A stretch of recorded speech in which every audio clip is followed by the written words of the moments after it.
Hey everybody, it's Mr. Wagstaff. Cool stuff to talk about today. So in this unit, we're talking about the law and you.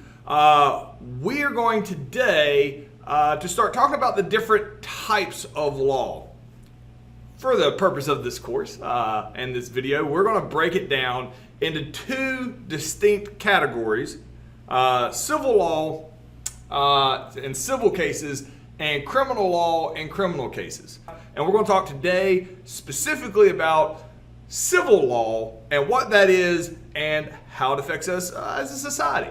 All right, let's go ahead and get started. So today, we're going to be talking about civil cases and civil law, which includes tort law, something you may never have understood, and family law, which is pretty self-descriptive there. We're going to talk about that. So the law is basically divided into two halves.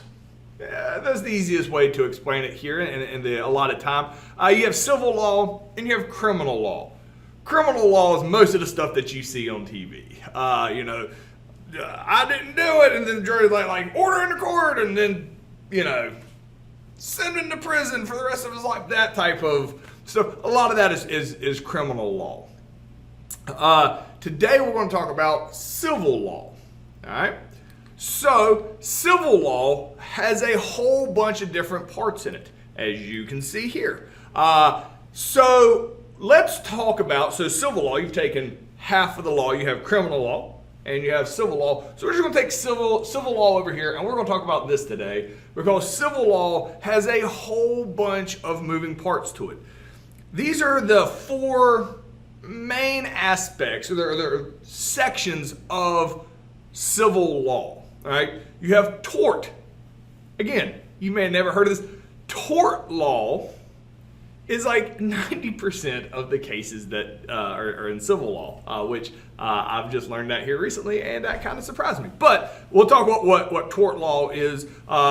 Tort is you injured me, I'm suing you because you're responsible. That's tort, and we'll get into that here in a little bit. Contract law, that's exciting, let me tell you. That's sarcasm. But contracts, they hold up in court. What is somebody contractually obligated to do? Property, real estate, that's a whole part of civil law. And then family law. All right, so these are kind of the four branches of civil law. So family law deals with family situations. So in the court system, this is basically what family law is going to deal with. Stuff like divorces, child custody, alimony, like how much you have to pay. So stuff where nobody's a criminal. Nobody's going to jail. All right. But the courts have to come in and decide, like in a family situation when a lot of emotions are high, the courts will step in and basically decide what is best for the members of the family if they can't decide on their own, and it goes to court. Now, in family law, people don't go to jail. In civil law, in general, people don't go to jail. Because this is one person has wronged another person, either it's accidental or they don't think they have, or what's the payment. This is not criminal activity. This is basically trying to decide what is best for the people involved. And while there are punishments and there are consequences, it is sending somebody to jail in civil law isn't something that happens. We'll talk about that. There's a little caveat to that here in a little bit we'll talk about. But civil law doesn't send people to jail. It basically decides who's at fault and what are the repercussions to pay back how you have wronged somebody. Which really comes in here to what tort is. All right? Tort is if you are wronged by somebody. I'll give you a bigger idea of this. A tort law. Say a company makes a car, right? And in order to try to race it out to the public, they just don't do any safety inspections on it, and these cars around the country just blow up and people die in them, all right? So the company, while, yes, if they knew the cars could blow up and they sent them out anyway, if they knew that, that's criminal. If they were just negligent, they just didn't do enough time to realize the cars could blow up, and they're like, oh my gosh, we're horrified by this, they can basically be sued. And that part of civil law is called tort. So in that situation, car companies being sued by a whole bunch of people because cars are blowing up and hurting people. So this is how a tort claim would work out. The defendant has an obligation to the plaintiff. The defendant would be the car company. Their obligation to the plaintiff is to give them a safe car that they bought. That would be the courts will decide if it's an obligation or not. You buy a car, you expect it not to kill you. That's not in the instruction manual. And then the breach is the defendant violated that duty. If they are selling a car that is dangerous, they absolutely violated that duty to the person that bought the car, who expected to buy a safe car. And then the breach caused harm. Absolutely, people were getting hurt. That is absolutely a breach. That is the next step. And then the plaintiff suffered. Well, obviously, if you're harmed, you're going to suffer from it, and you can get that their family members are going to suffer from it. These are all the parts of tort. All right. Again, a word you probably have never heard of. It is a huge part of civil law when one group of people or one individual person, because it can be individual people, have wronged another person, and it involves a lawsuit. And this is what tort law is lawsuits, which we'll reference that here again in a minute. I'll come back to lawsuits. Common law. So because of these unique situations, we'll use the one I just used, where it's like a car company is selling cars that are blowing up. That's bad.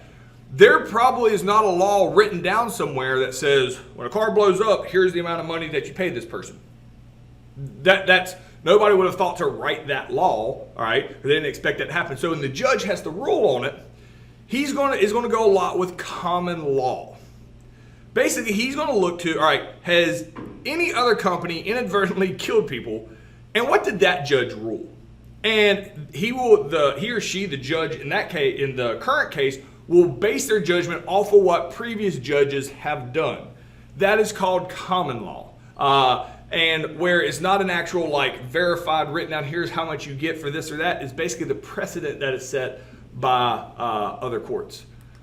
Speaking of other courts, there's a term called stare decisis. This is the principle that lower court rulings should be governed by the precedent rulings of higher courts. What that means, say 10 years ago, so previously I talked about if you have a tree in your yard that falls on your neighbor's goat and the goat dies, who's at fault? This would be civil law. It's not criminal unless you purposely tried to injure somebody's tree or goat. But so what this means is, if 10 years ago that same thing happened, and it went all the way to the Supreme Court, and the Supreme Court says the person who had the tree fell on the goat, they are at fault, and they have to pay $500 in reparations to the person who lost their goat. If that was the decision, stare decisis says the next time it happens, the court can't be like, that goat shouldn't have been there in the first place, and completely change the ruling based on what had previously happened, because it had kind of been set with precedent under the common law concept. So stare decisis basically says if it's been ruled at a higher court, the lower courts really need to follow the example previously set by a higher court. All right. So you're probably never going to deal with that in your life, but that is why courts are relatively consistent across the board. This is interesting. This is part of civil law. Administrative law. Wow, that seems exciting. However, administrative law very fundamentally affects your everyday life. This is stuff like the FDA, OSHA. So the FDA, Food and Drug Administration, make sure you have safe food. Their law, they can go in and make sure factories are doing things the right way. That is the type of law they're in, is civil law, which is administrative law, which is a subset under civil law. OSHA, which makes sure workers are safe on their work sites. OSHA is very strict. If you know anybody that's in construction, OSHA has a rule for everything, but they're under the administrative law of civil law. And these are all different companies and organizations that are part of administrative law that go through and make sure that things are being done right in different aspects of society. With that being said, that if somebody does something wrong, like OSHA's like, oh, you're doing this wrong, or FDA's like, you're doing this wrong. They are, unless it's, again, intentional, then it's criminal. If it is, your typical just breaking the rules, it all takes place in civil law court.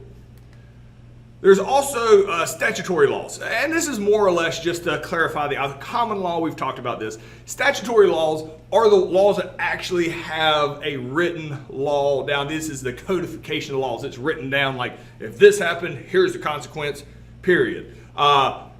Statutory law is much more common in criminal cases because if there's this crime, here's the consequence. In civil cases, because crazy things can happen that you couldn't predict and the courts have to rule on it, common law plays a much bigger part in civil cases than they would in criminal.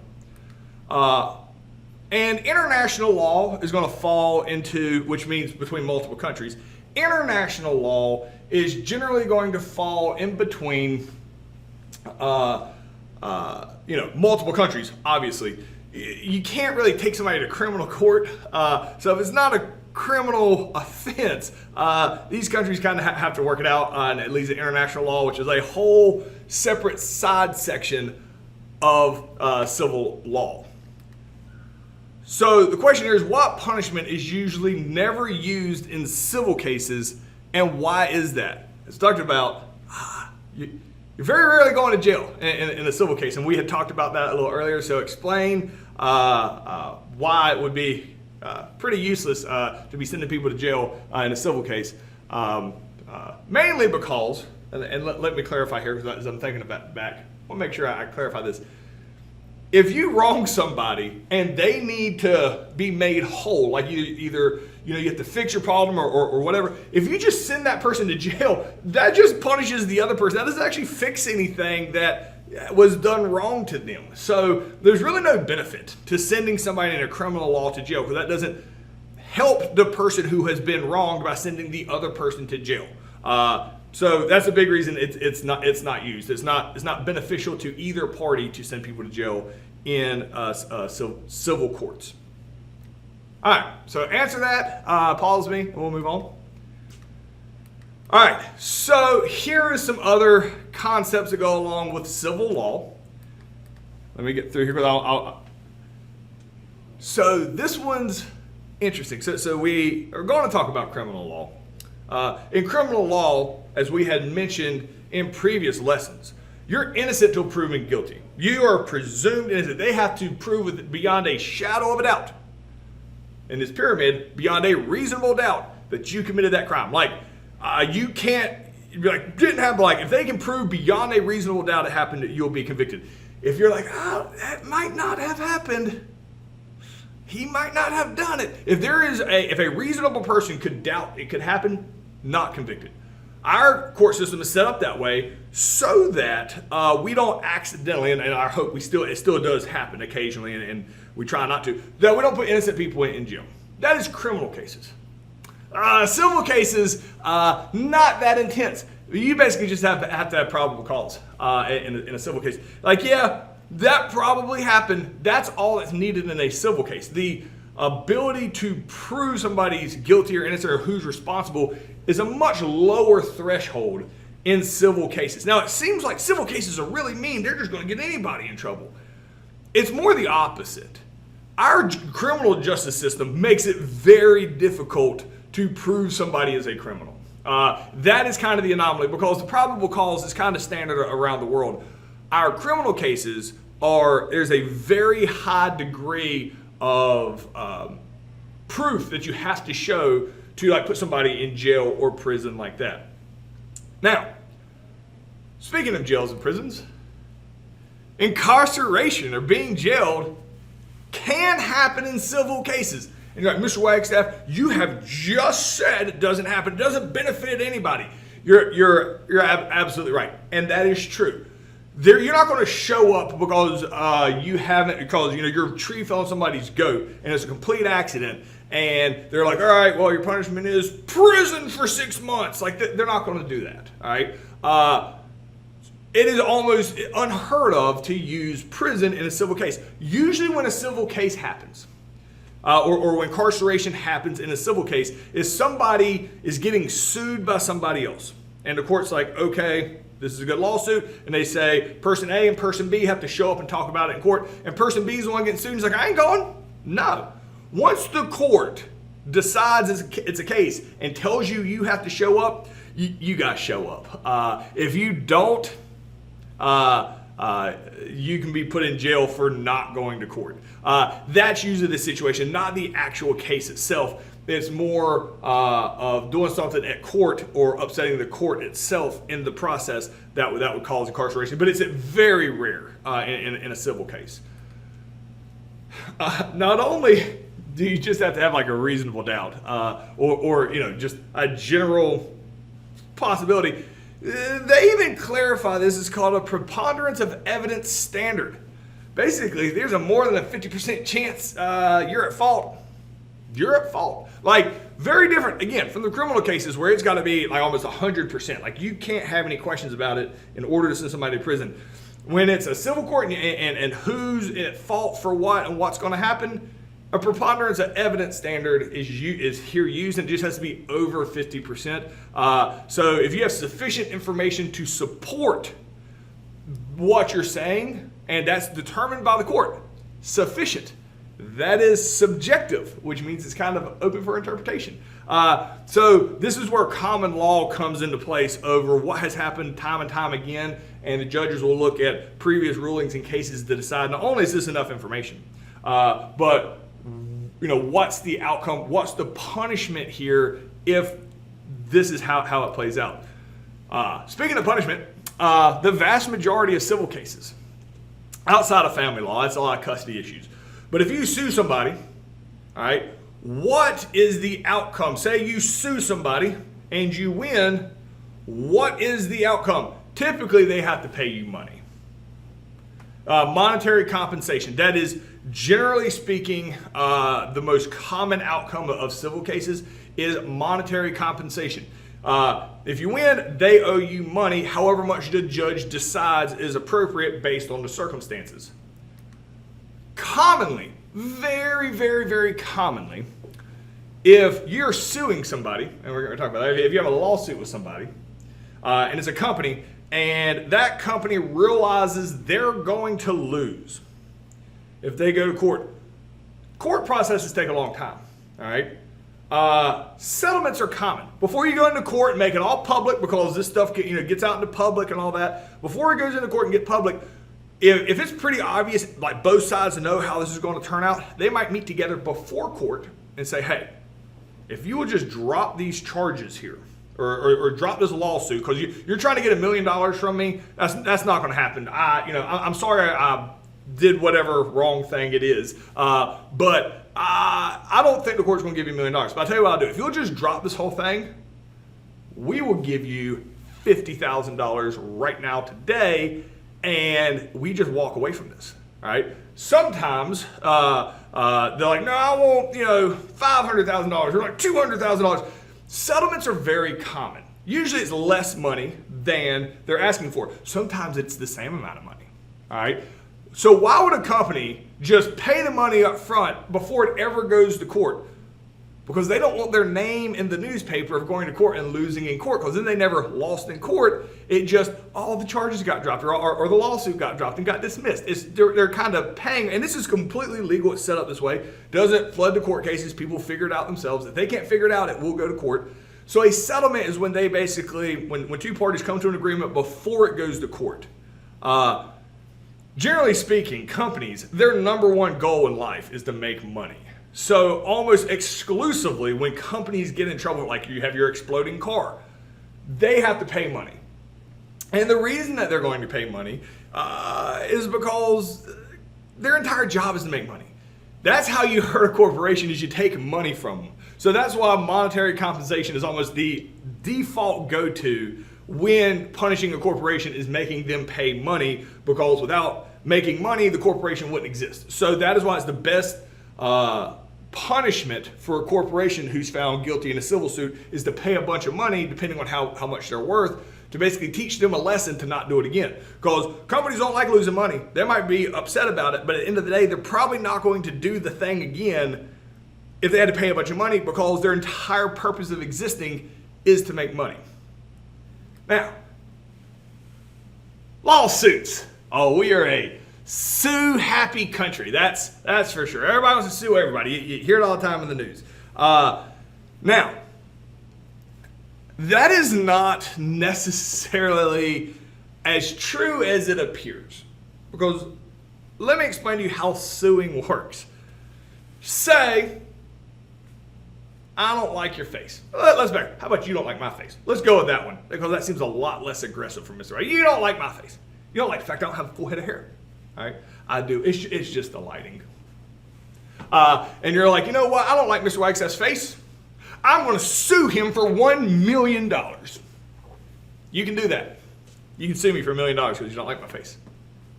What? Yeah, you can. You can absolutely. You can go today, sue me for $1 million because you don't like my face. Now, here's what's going to happen. You're going to the courthouse and give me my lawsuit form. You're going to fill out the form. I'm suing Mr. Wagstaff because I don't like his face for the amount of $1 million. How did it hurt you? That hurts my feelings. I have to look at his face. $1 million. All right. Like 99% of the time, but when you fill it out in the court system, a lot of times the news will get a hold of it. And they're like, "Oh, Mr. Wagstaff getting sued for $1 million. How ridiculous!" And everybody will be talking about how ridiculous this lawsuit is. How ridiculous the lawsuit is. Yeah, because anybody can make a lawsuit. What ends up happening almost every time this happens, if not every single time, is before it actually they call me in to go defend myself in front of this $1 million thing. A judge is going to take a look at all the papers that got filled out, and he's like, "Oh, they're trying to sue Mr. Wagstaff for $1 million because they don't like his face." Nope. And they'll just ball it up, throw it away. That's silly. That's what happens to most of them. They never make it to court. It's not a thing. So you hear about people suing people all the time. You can sue anybody for anything, whether it actually ever makes it to court. It's a whole nother thing. And while I wish I had time to sit here and go through, because it's a very interesting story, one of the most famous, I can't believe how sue happy, all this is crazy. The story of the woman who got hot coffee from McDonald's and spilled it on her, and then sued McDonald's and got like millions of dollars because she spilled her hot coffee on hers. That is somewhat of a true story. However, if you've heard of that and you think that's a true story, go research that actual situation. There's a lot more moving parts to that. There's a woman who sued McDonald's because of hot coffee, and McDonald's got absolutely destroyed in court over it, even though she spilled the coffee on herself. That part is true. That's all they talk about in the media. Go, if you're interested in that story, go Google that, about that lawsuit. There's a lot of things that McDonald's had done wrong leading up to that. She wasn't the first one. They knew all this. She had third-degree burns, like skin on her legs. Like, this is not like, oh, this is burn. Like, she had to have like skin grafts. Like, this is like lava they had in these coffee cups. And this had been taking place, and McDonald's had been settling with people, so it didn't go to court. This one finally goes to court. Anyway, so a lot of times you hear these lawsuits. If they make it to court, they're usually somewhat, judges like, I got to hear more about this. We are not as sue-happy of a country as you think it is, meaning ones actually make it to court. But people can try to sue anybody for anything, and it does make the news. So the question here is, though anyone can be sued for anything, what happens to most lawsuits once they reach the court system? And why does it appear that this isn't the case in the media? Like, basically, why does the media make it sound like every case, is legitimate? Wow, why in the world would the media do that? Answer that in complete sentences, and we'll move on. All right, so let me take you through, as I talked about, like filling out the form and all that, a civil case. Here's how a civil case moves through the courts. All right.